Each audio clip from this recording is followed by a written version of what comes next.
Pernah dengar kata biosaka di sini? Pernah. Muhammad Ansar, pernah? Pak Muhammad Ansar membuat satu konsep biosaka itu dengan dosis yang sangat rendah. 1 hektar itu paling cuma butuh 2 atau 3 kilo daun saja, yang cuma diperes saja. Berapa banyak yang terurai? Tidak banyak. Kenapa tanaman itu bisa menyerap semua? Saya setuju dengan konsep beliau.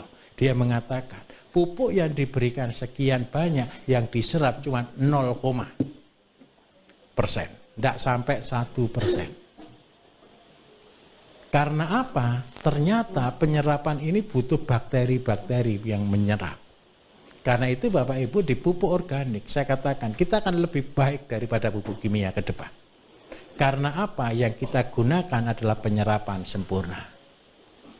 Saya kasih contoh. Kalau Bapak Ibu punya sawah yang belum pernah dikasih organik, yang sudah tahunan diberi pupuk kimia, tanpa dipupuk apapun, cuman semprot saja dengan pembenah tanah, hasilnya pasti luar biasa. Kenapa kok bisa begitu? Karena tanaman akan mengambil sisa-sisa kimia yang ada di tanah. Sampai berapa lama? Sampai 1 tahun. Setelah 1 tahun hasil akan turun. Kalau kita tidak beri pupuk organik. Itu konsepnya seperti itu. Apa yang paling penting di sini? Penyerapannya. Ini adalah hitungan kimia, Pak. Ini adalah hitungannya pabrik, Pak. Pertanyaannya yang kedua, apakah betul seperti ini? Saya jawab, tidak. Kenapa kok saya katakan tidak? Ketika tanaman dipupuk kimia terus-menerus, coba kasih pupuk kimia NPK dengan 16-16 dengan perhitungan seperti ini, tidak tercapai penghitungannya. Dan hasilnya tidak tambah meningkat. Saya kasih fair ya Bapak Ibu ya, saya ini petani horti lama.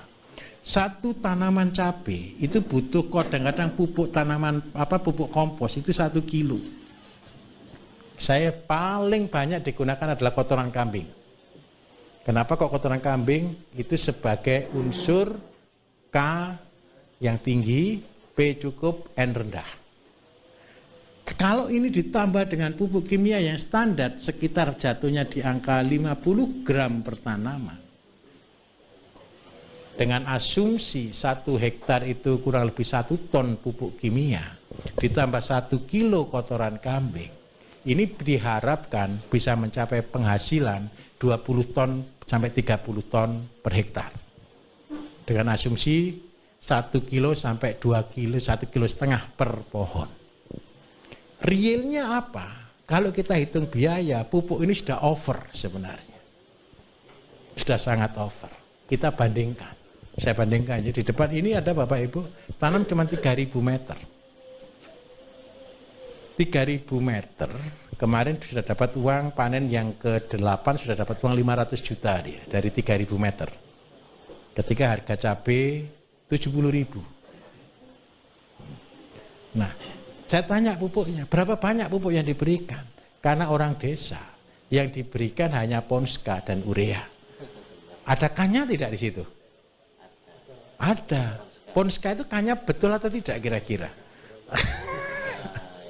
Sangat rendah. Tapi saya salut, pupuk kandangnya berapa ton?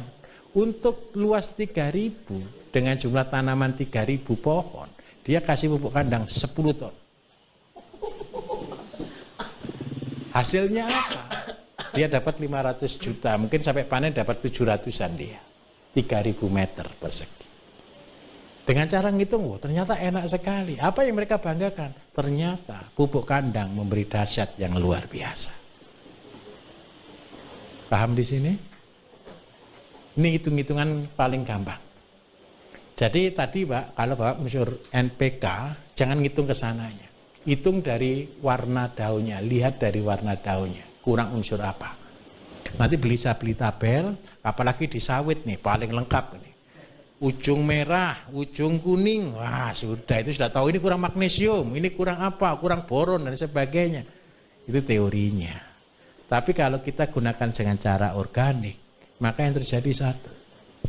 Tapi jangan ditiru ya ini ya. Ini saya kasih cara yang paling mudah dan paling bodoh yang pernah saya lakukan ketika saya riset tahun 2015 di Sanggau, di Kalimantan Barat. Sawit saya hanya siram dengan air beras setiap minggu 1 pohon 1 liter. Setiap minggu, 1 pohon 1 liter. Dalam waktu 6 bulan, sawit tadi yang dari 10 kilo bisa 1 tandan jadi 30 sampai 40 kilo. Ketika mereka tanya, loh Pak kok bisa cuman air beras? Saya juga enggak tahu waktu itu. Tapi setelah saya betulkan, saya kasih formula. Jadi formula ini gara-gara tidak sengaja Bapak Ibu. Gara-gara saya 1 tahun, hampir 1 tahun saya di Sanggau, pulang pergi, saya buat riset tentang kelapa sawit ini. Tapi ada syaratnya lagi. Apa yang dibutuhkan? Saya butuh jangkos sama pelepah. Caranya bagaimana? Ini pokok, kita buat lubang 4. Jadi pelepah dan jangkos kita taruh di sini. Kita kasih bakteri, kita kasih kompos yang kayak tadi Bapak tanya tadi, kita kasih tanah sedikit, siram air beras, kita gunakan cara seperti itu. Tetapi kalau kita gunakan pembenah tanah, jangkos dan ini akan menjadi komposnya. Jadi kalau kita ditanya orang, sebenarnya yang pupuk sawit itu siapa? Dirinya sendiri. Tugas kita apa? Hanya ngasih korek apinya, cris gitu aja, supaya dia hidup. Mudah atau susah kalau begini? Tanaman semua seperti ini. Jadi biaya sawit yang 1 tahun 100.000 lebih akan berubah menjadi 8.000 sampai 10.000 per tahun. Sudah orang sawit kaya semua. Loh benar ini, serius. Karena saya sudah melakukannya Pak. Udah? Siapa? Nanti tanya lagi, enggak apa-apa. Nanti besok ketika kita ngobrol boleh.